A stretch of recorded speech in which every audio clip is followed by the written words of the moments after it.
In the gray stillness before dawn, the ocean around Pearl Harbor carried a quiet that felt almost fragile.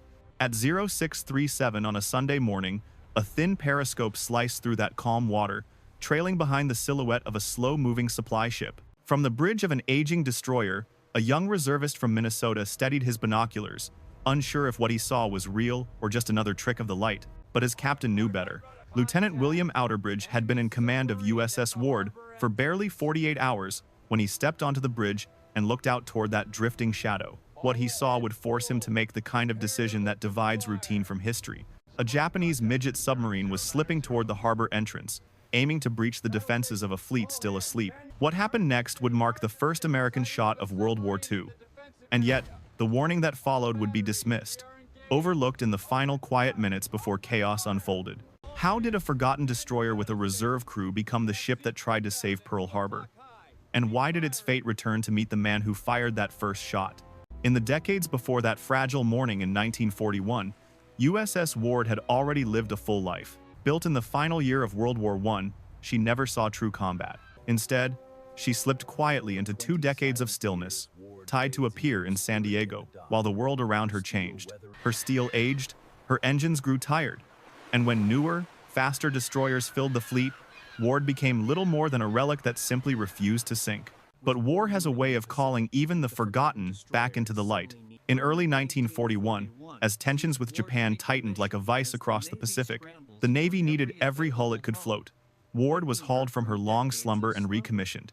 The crew that stepped aboard her decks was not a hardened combat unit, but 85 naval reservists from Minnesota, men who had drilled on cold Midwestern weekends, who memorized procedures from books rather than battles, who had never taken a destroyer to sea.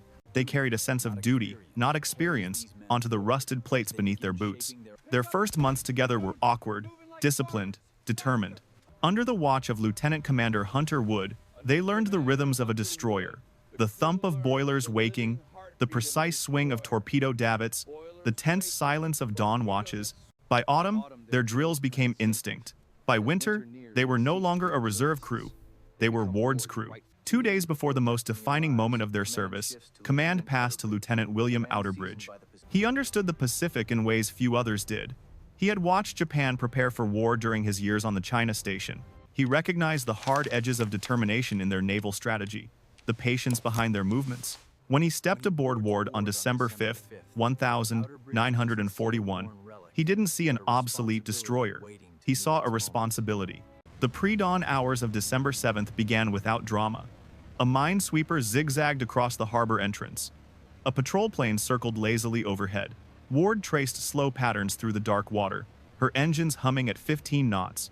Lookouts scanned the horizon with the resigned focus of men who expected another quiet shift. Then came the first spark of unease. A signal from the minesweeper Condor at 0357 reporting a possible submarine. Outerbridge was pulled from his sleep, still in a bathrobe as he reached the bridge. For nearly 2 hours, Ward swept the entrance. Sonar pings echoed against empty water. Nothing surfaced, nothing stirred. At 0435, the crew was released from general quarters. Another false alarm, another nervous report in a month filled with them. Yet history often hides behind moments that seem unremarkable. And just as the crew settled back into their routines, a supply ship approached the harbor with a silent shadow trailing behind it. A patrol plane marked the water with smoke. A young officer called for Outerbridge. The real beginning had arrived. The quiet surface of the Pacific shifted as USS Ward surged ahead, her engines straining against the water. What had begun as a routine patrol was now a race measured in seconds. At 0637, when Lieutenant Outerbridge raised his binoculars and focused on the strange silhouette behind the supply ship Antares, the truth settled in with chilling clarity. This was no false alarm, no nervous misreading.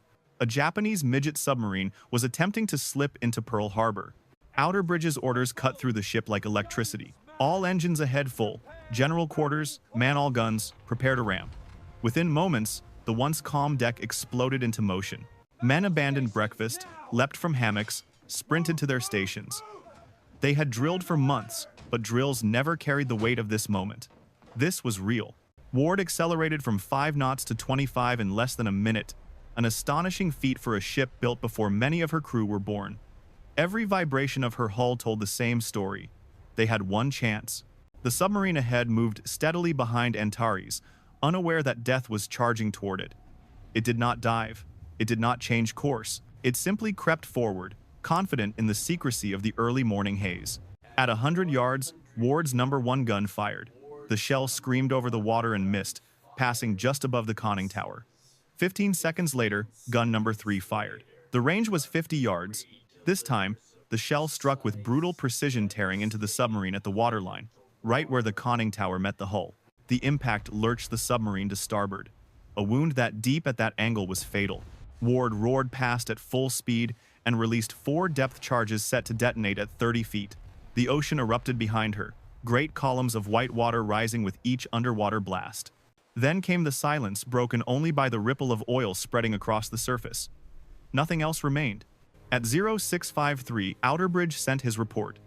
"We have attacked, fired upon, and dropped depth charges upon a submarine operating in the defensive sea area."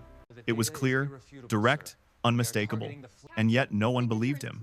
The message was passed up the chain with low priority. Perhaps the crew was mistaken. Perhaps it was nerves. For weeks, submarine sightings had been reported and dismissed. Why should this one be any different?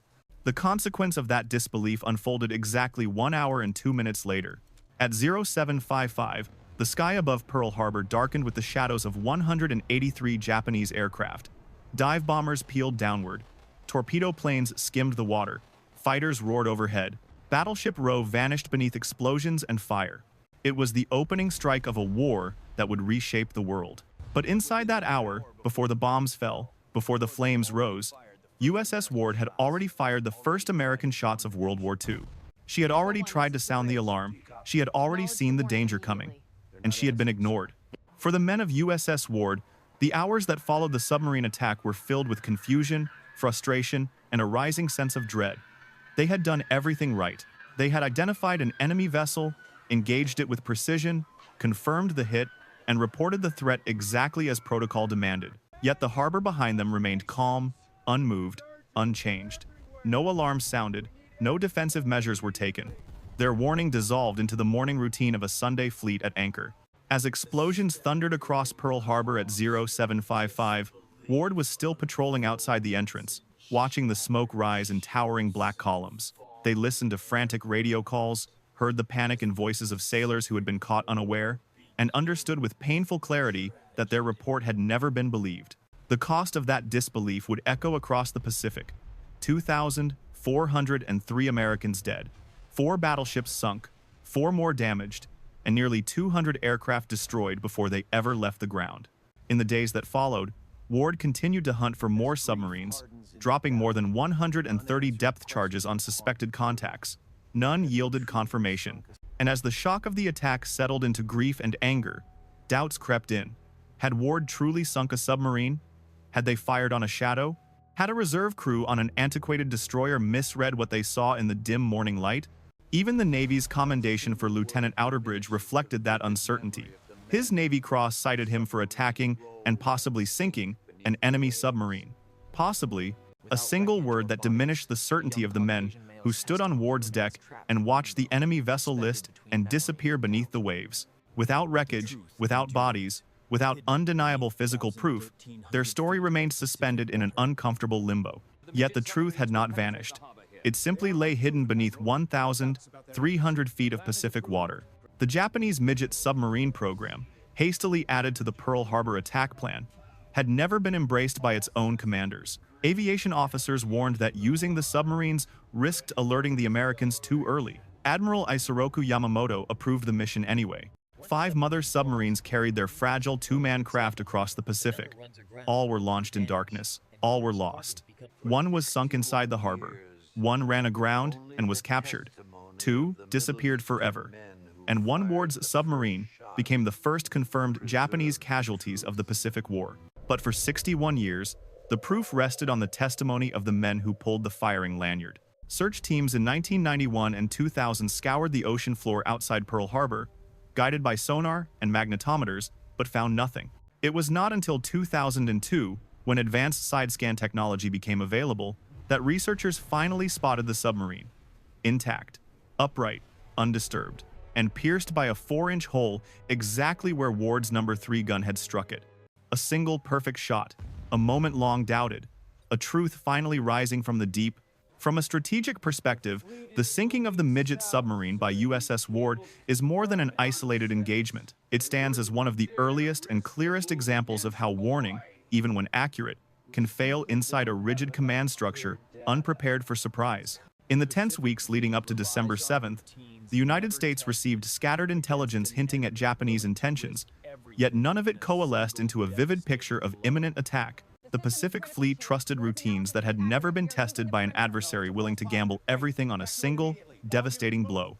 Ward's unheeded report exposed the fragility of that system. At every level, officers hesitated to elevate the message, perhaps out of caution, perhaps out of disbelief, that war could truly arrive in the quiet of a Sunday morning. It was a moment when human judgment, shaped by assumptions of peace, failed to match the approaching reality.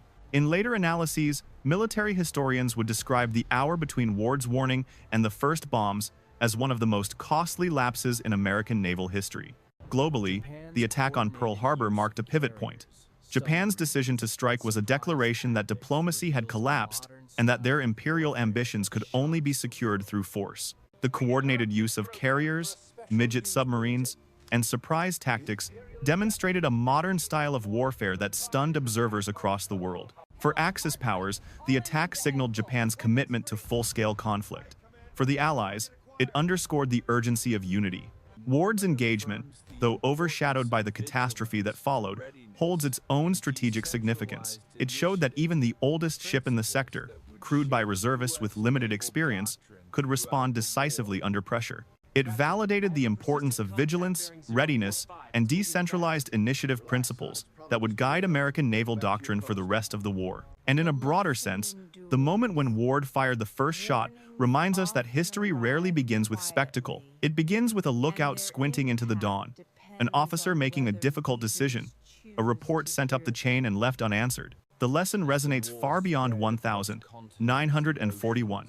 Warnings often arrive quietly, and their value depends not only on accuracy, but on the willingness of those in power to listen. Long after the smoke of Pearl Harbor faded and the war carried on across continents and oceans, the story of USS Ward settled into the quiet corners of memory.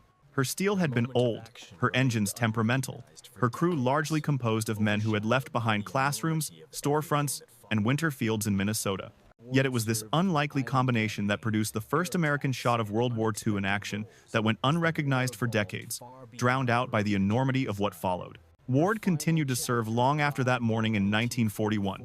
She carried troops through island campaigns, survived air attacks, and adapted to roles never imagined when she was first launched. But her final chapter came on December 7th, 1944, when a kamikaze plunged into her hull at Ormoc Bay. Flames raced through her compartments. Her crew fought until there was nothing left to save. And then, in a twist that history seldom writes with such precision, the order to sink the burning ship fell to the man who had once commanded her. Admiral William Outerbridge watched his former vessel burn, then gave the order for USS O'Brien to open fire. Shells tore into the same thin plates he had once trusted with his life. When Ward slipped beneath the surface, she carried with her the first shot of America's entry into war and the last echoes of a crew that had tried unsuccessfully to warn a nation of what was coming. Today, both Ward and the midget submarine she destroyed rest in silence on opposite sides of the Pacific. Their steel is twisted, their decks collapsed, yet their stories remain intact. The No. 3 gun, the very weapon that struck the submarine at 50 yards, now stands in Minnesota, weathered by time but still pointing outward, as if waiting for someone to ask what really happened on that gray morning. History remembers Pearl Harbor. It remembers the flames, the destruction, the lives lost, but the first warning, the first shot, the first proof that war had already arrived, that part of the story nearly vanished. USS Ward preserved it. Her crew lived it, and the ocean now keeps what they once tried to tell. If this story reminds you of the quiet sacrifices that shape history, share your thoughts below. And if you want to continue exploring the forgotten corners of World War II, join us for the next chapter.